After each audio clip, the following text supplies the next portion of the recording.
Thanks once again to AG1 for sponsoring today's video. Morning.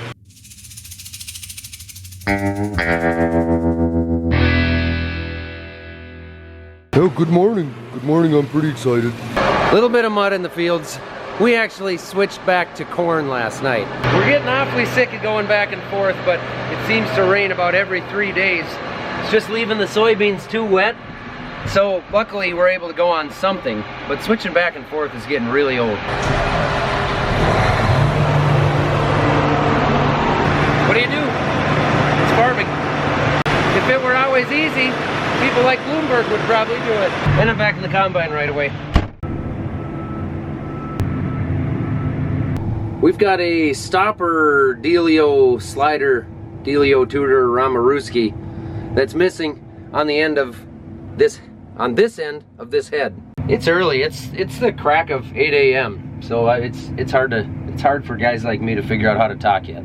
I'm gonna go blend up some AG1 to fuel myself a little bit. Everyone's bodies are a little bit different and we all do different things, so we require different stuff, different fuel, different nutrients. Luckily, AG1 is driven by science and made to the highest standards, which means it's body compatible and easily absorbed, and it's tested for 950 different contaminants, and it's actually NSF certified for sports.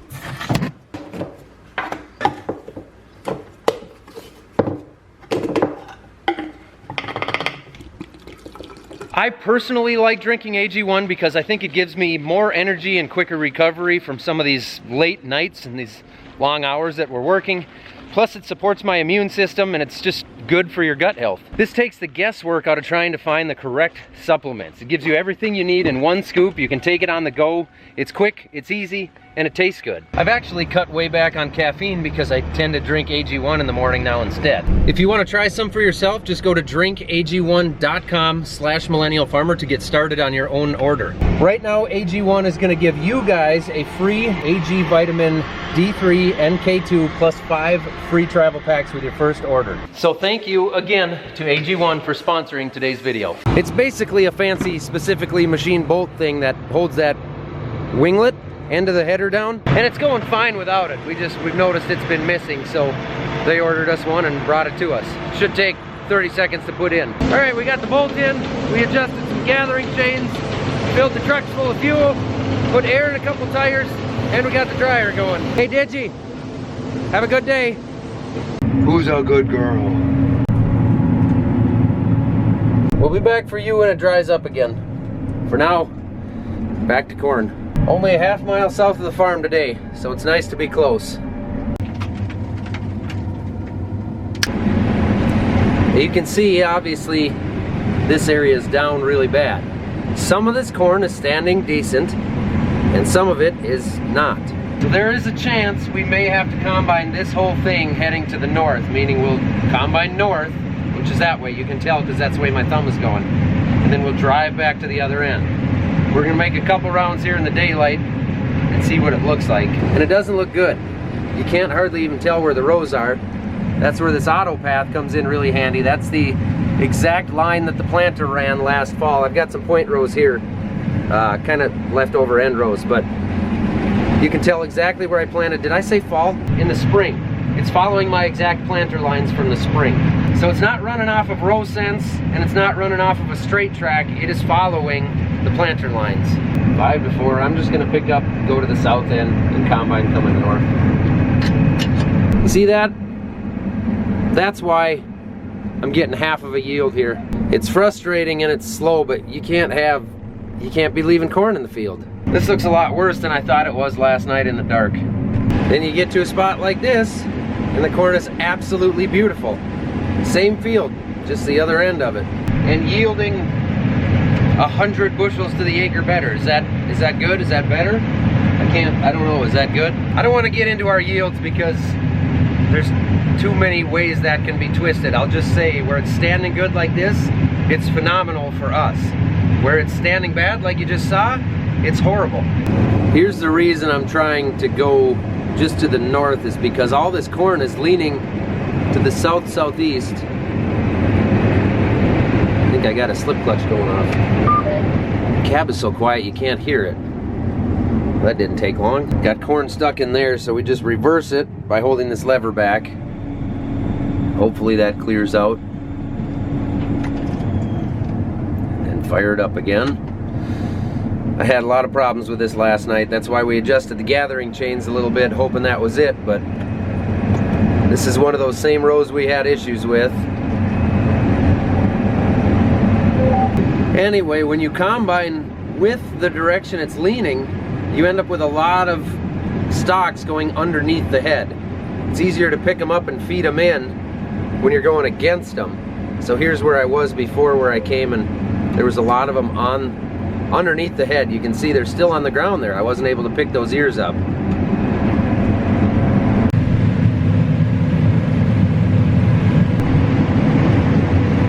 It's messy. It's messy. I was really hoping we'd have a slip clutch.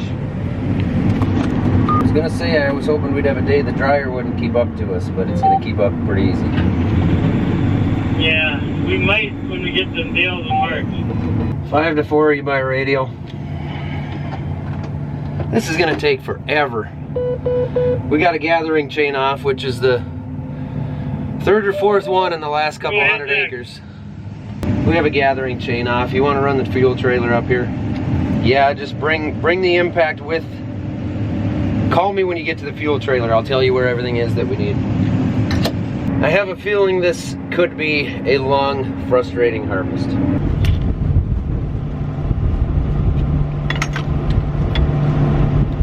This is going to be really slow. I had high hopes that this field was going to be a lot quicker than the stuff at Starbucks. I did too. It's pretty bad when you're going 1 to 2 miles per hour and jumping gathering chains off. We got that gathering chain back on and we're going, and I found an area where I'm going south. The worst of it's here on the north end of the field, so I'm kind of splitting the field, but we are up and going again just in time for the rain. Although it's not forecasted rain, we had no idea there was any chance of rain, but it'll for sure seal the deal and make it so that we will not be switching back to soybeans tonight. Hopefully we can continue going on corn. This is starting out as a rough one. I guess it'll make good, longer, more into winter content for you guys. See, like this is pretty not bad at all. I can drive a good speed here. It's yielding really nice. I just wish it was all like this. And I wish I didn't have that on the windshield.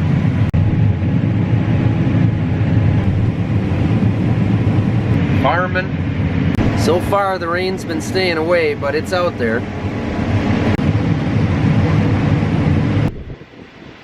Had to take a little stretch and a pit stop break. Let's see, the restroom. Oh, there's the men's. And as long as I'm out here stretching my legs, it's a good time to check the job the machine is doing. I don't see any split cobs. I don't see any with kernels left on them.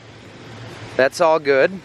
But there is way too many kernels out here on the outside rows, so we're throwing them over the top.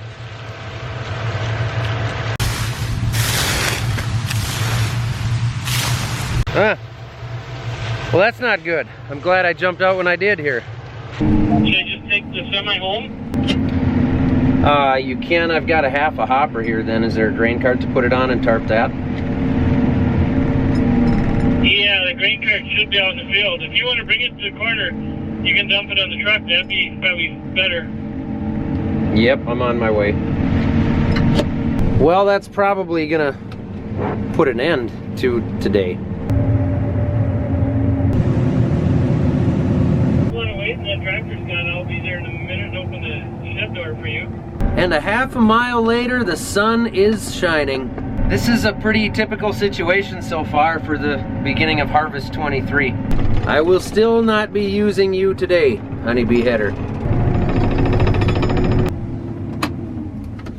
Puddles in the yard, yet the sun is shining. And of course, the cap corn just keeps growing. It's gonna be sprouting here pretty soon. Hey, Didge.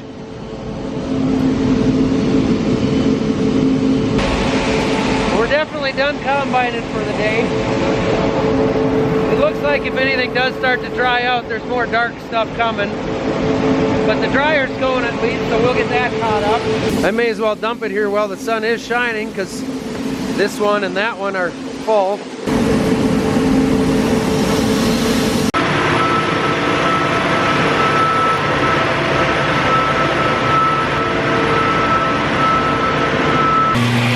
It's almost 6 o'clock anyway. More rain coming. I don't know, I'm out of here. I'll see you tomorrow. Nighty night. Hey, you little pudgy furball. You and your brothers and sisters are looking quite pudgy. I hope you didn't drink all of that. Hey, we got more rain overnight. The sun's been kind of trying to come out. I don't know if it's gonna dry up enough or not. It is much colder than what we've had lately, so we're definitely we're into fall weather for sure. Dad is gonna fuel up the grain cart, get some diesel and some DEF in there. We're gonna move some things around, maybe bring the sprayer in over here. A few odds and ends here to get going on before we can actually get back into the field. We got a few things to do, like fix the prairie wind system that we had an issue with. I think we let the slip clutch get too loose on us.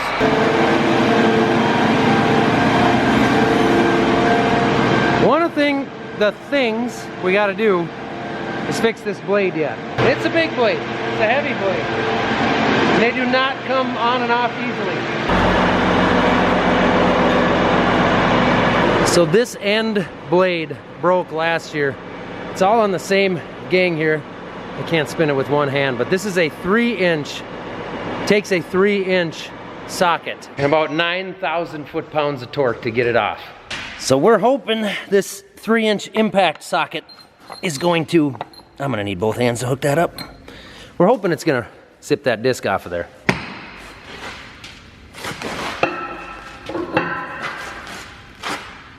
Oh yeah, ready? Yeah.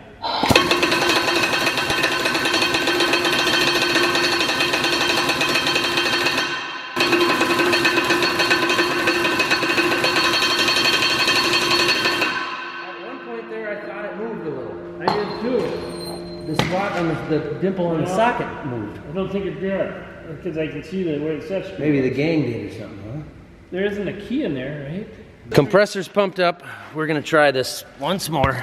See if we can get this to go.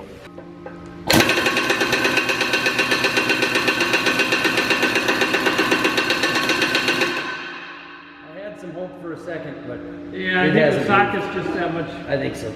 What did it say online? That should be 2,000 foot-pounds? 2,000 foot-pounds. Actually, that's stronger, more than that. This gun is supposed to be 2,500, but obviously either this gun is weak or that nut is tighter than that. Well, disappointingly, we're gonna fold this up and run it in. Morning, Edge.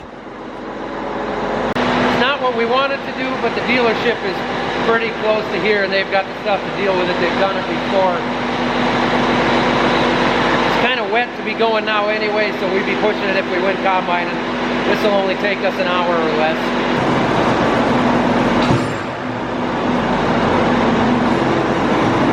Dad's gonna run that into town. We got some corn transferring over there, I'll watch. And I'm gonna shuffle some stuff around in here.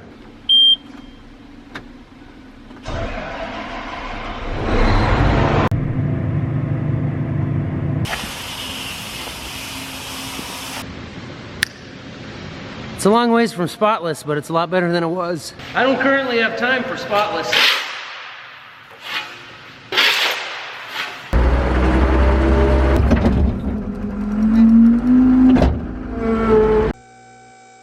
We're gonna be pulling that combine out and getting the sprayer out and doing a little bit of John Deere shuffle here. But first I gotta go grab Dad or he's gonna end up waiting for me.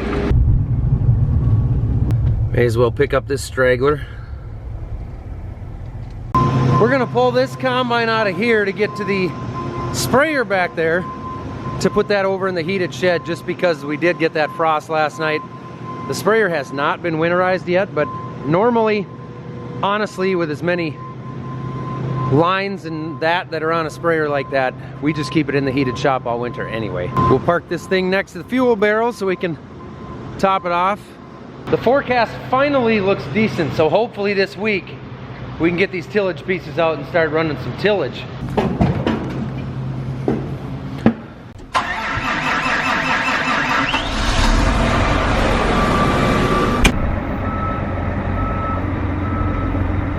We may or may not have to move all those chemical totes in order to get enough room here. Yep, didn't even have to step that off. We definitely got to move those.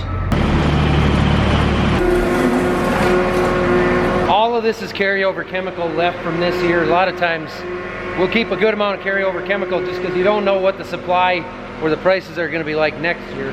But we will be ordering more also here at the end of the month. October 18th, I believe it is the start date for big chemical sales with FBN through Farmers Business Network. A little bit to the east. Little east. Little east. There you go. So for any farmers out there, if you're not a member of FBN yet, you should get yourself signed up. Yep, that's good. That's good. If nothing else, you can get signed up and see all their prices and see how they compare to other people. If you don't buy from them, you don't. But being a member is free, and then you can at least see what their pricing is. Now I should fit, no problem.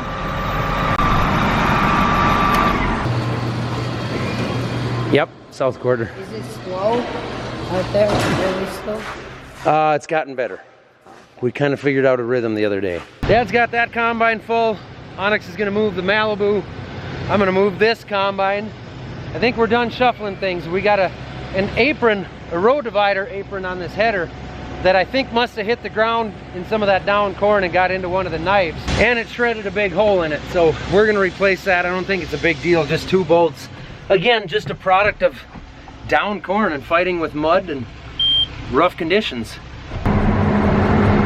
So here's the issue, is this hole. For 20 and 22 inch row guys, they come with a hole in them, but for 30 inchers, these are not supposed to be like that. So that obviously got pushed up into there. Is this the only thing?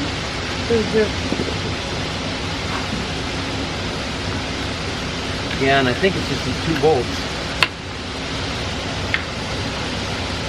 Hey, Onyx, there's an impact on the floor up in there in the combine. You want to go grab that? Thank you. You want this? No, I got a different, I want that socket. Hope you don't. Didn't mind it too much, so. I wouldn't like it. I wouldn't get it. Got an inch to go yet, but that's what's happening. When it hits the ground, it's getting crud in there. That's what that one's doing too. Take some of it out of there? Yeah.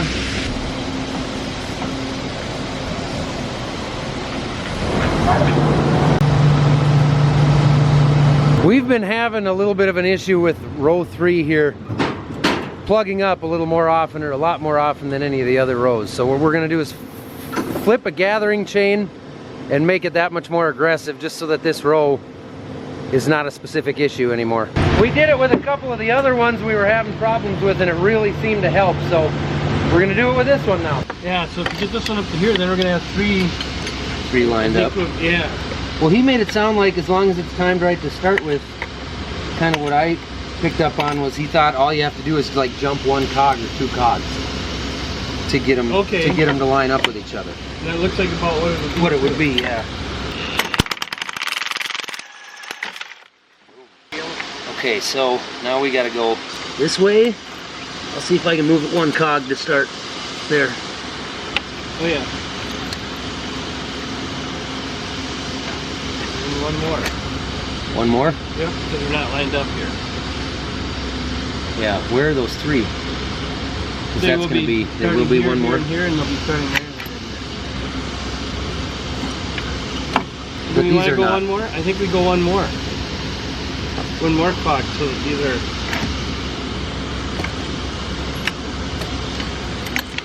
Onyx run away on us? He's sitting in the shed there. Oh, this looks right then, huh? Yeah. What we did here was we lined these teeth up on the chain. It makes this a lot more aggressive and apparently feeds a little bit better, because it seemed to work on the other rows versus staggering them like they normally are.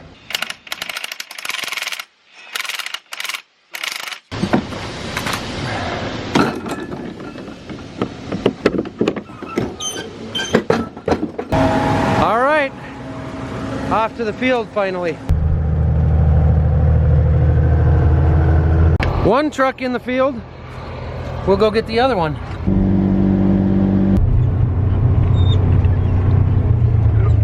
Quiet, you. I suppose now we won't be able to drive away. We're just working less than a mile from the farm today, so pretty quick, easy back and forth.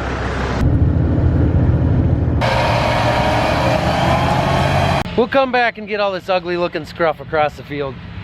It's just the way that this stuff is laying down on this end of the field. You can only do so much. I'm out here kicking around while they get me a truck full, and man, the ground looks super clean. So I don't know if those changes that I made right at the very end of the day the other day made that big a difference, or if conditions are a little different, but there is not much out here.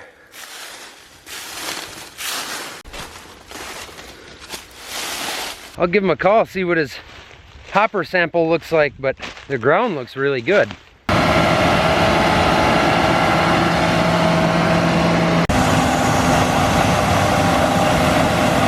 These are poor conditions here with the corn the way it is, and they're driving slow, but I may as well check the job.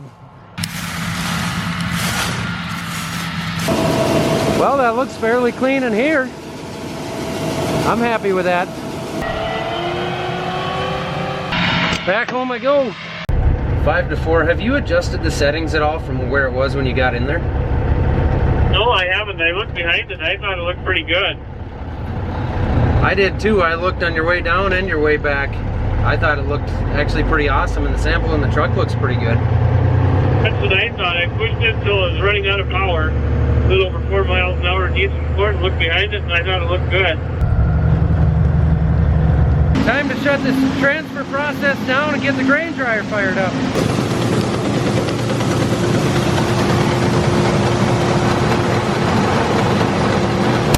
We've been going into this bin with everything we have so far, and we wanted to pull the center out of that because the fines end up in the center. It gets hard to push air through them.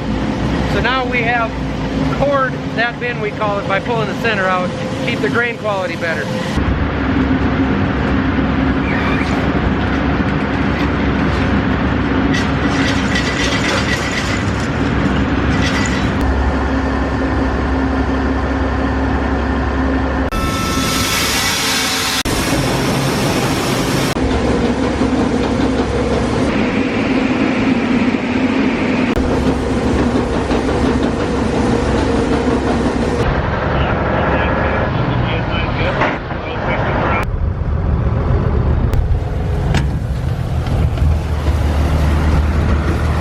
You know, I used to worry like crazy whenever I'd leave the yard and the grain dryer was running. If nobody's there, something goes wrong, you don't know if you're gone for a couple hours or whatever, if your set points are right. Now these new quadra-touches from Sukup, you can actually go in, you can adjust your plenum temps, you can see the actual temps, you can see the discharge moisture coming out, you can adjust your set points and change your unload speeds. That's a pretty awesome technology there. Definitely helps me sleep better at night when I can roll over in bed and actually connect live with the dryer.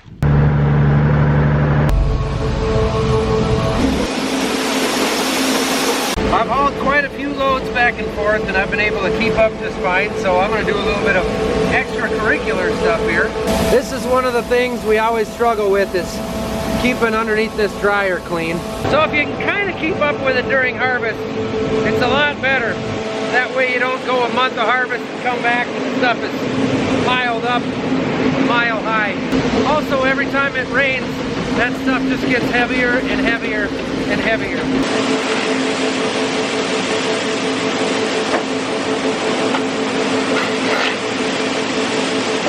This stuff has had some rains. Redo. This stuff has had some rains on it already.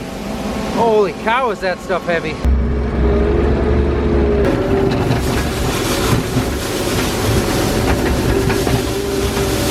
They finished up here on the west side of this quarter. And this quarter is actually split by a ditch that runs through here. So now they've obviously hopped over to the east side. I know there's some down corn over here, but from what we can see from the road, it's a lot better than the other side was.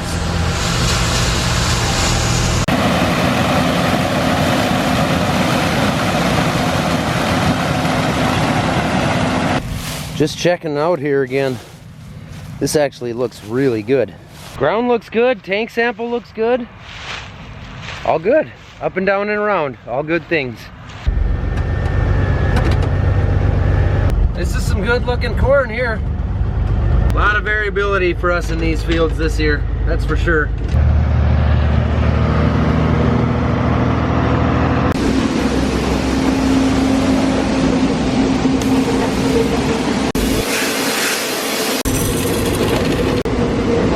Well, that's not so bad out of the field for us. A little bit heavier test weight, so that's nice to see. I picked up a hitchhiker. Hello. What do you think of our cornfield? Oh, Are you impressed? yeah. I thought you would be. Especially when it's fully erect. The corn? Yeah, because it's actually standing up and not flaccid. You've never seen anything like that? Well, I mean, because the other corn is not erect, it's falling over. Oh, yeah.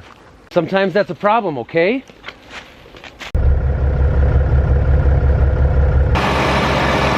guys have any extra food? Extra food? Yeah. No. Are you out of wheat thins? I see them on the seat back there. What do you pack for lunch? Nothing. You, that's baloney. You had that lunchbox loaded full of junk food. No, I did not. You did too. No. Poor little guy's starving. Like half of it.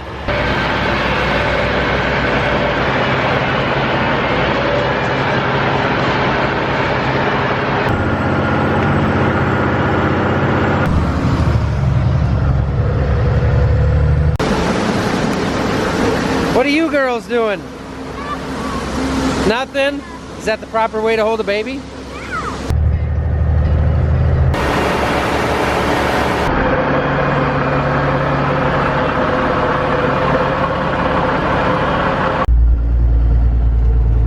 Well, I think you guys get the point. I'll probably do this back and forth thing for a couple more hours. But I thank you guys very much for watching. I appreciate each and every one of you, and I want to remind you, if you're looking for any early Christmas presents, or you're wondering what to tell your parents or your grandparents that you want for Christmas, probably Millennial Farmer merch. We got some new stuff over there. Check out the link below. You can only get it at Farm Focused, or our website is going to take you to the same place. That's it. Appreciate it. Thank you guys. See you in the next video.